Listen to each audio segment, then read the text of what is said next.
அனைவருக்கும் வணக்கம். இது எல்லாரும் குரூப் 4 எக்ஸாம் எழுதியிருப்பீங்க.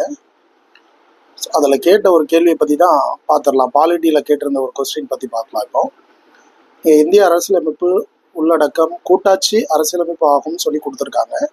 ஸோ இது வந்து புக்கில் இருக்குது இந்த லைன். ஆனால் இது வந்து கொஸ்டினாக கேட்பாங்க அப்படின்னு எதிர்பார்த்துருக்கவே மாட்டோம்.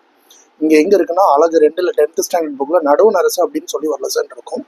அதில் வந்து இங்கே இருக்குது பாருங்கள், இந்த இடத்துல இருக்கும். இந்தியாவின் கூட்டாட்சி முறையிலான அரசை வழங்கியுள்ளது இந்திய அரசியலமைப்பு அப்படின்னு சொல்லி கொடுத்துருப்பாங்க. ஆனால் நம்ம எல்லாருமே படிச்சுட்டு போனது இங்கே பாருங்கள், பகுதி 5 என்ன சொல்லியிருக்காங்க அப்படின்னு இந்த விதிகளை பற்றி படிச்சிருப்போம். பகுதி 5 52 to 78 வரைக்கும் நடுவர் அரசை பற்றி சொல்லக்கூடியது. அப்புறம் நீதித்துறை, நிர்வாகத்துறை, சட்டமன்றம், ஸோ அந்த மாதிரி விஷயங்களை பற்றி படிச்சுட்டு போயிருப்போம் மெயினாக. பட் அவங்க என்ன பண்ணியிருக்காங்க, அது எதையுமே கேள்வியாக கேட்காம சிம்பிளாக ஃபர்ஸ்ட் லைன்லேருந்து ஒரு ஸ்கூல் புக்கில் கொடுத்துக்க ஒரு விஷயத்த அப்படியே கேள்வியாக கேட்டிருக்காங்க. எத்தனை பேர் இதை படிச்சிருப்பீங்க அப்படின்னு தெரியல கண்டிப்பாக. ஆனால் கூட்டாட்சி முறை அரசாங்கம் அப்படிங்கிறது சரியானது தான். ஸோ இதுலேருந்து என்னென்னா, நம்ம டைரெக்டாக படிச்சுட்டு போகிறத எதுவுமே அவங்க கேட்குறது இல்லை.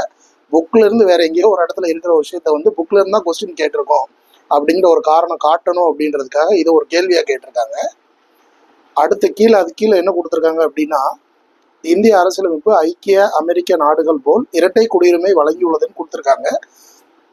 ஸோ இது வந்து நம்ம குடியுரிமை டாபிக் பார்க்கும்போது இதை பற்றி சொல்லியிருக்கோம். இந்தியாவில் வந்து ஒற்றை குடியுரிமை தான் இருக்குது. அமெரிக்காவில் வந்து இரட்டை குடியுரிமை இருக்கும். அமெரிக்கா, ஆஸ்திரேலியா, சுவிட்சர்லாந்து எல்லாத்துலேயுமே இரட்டை குடியுரிமை இருக்கும். ஆனால் இந்திய அரசியலமைப்பு இந்திய குடிமக்களுக்கு ஒற்றை குடியுரிமை தான் வழங்குது.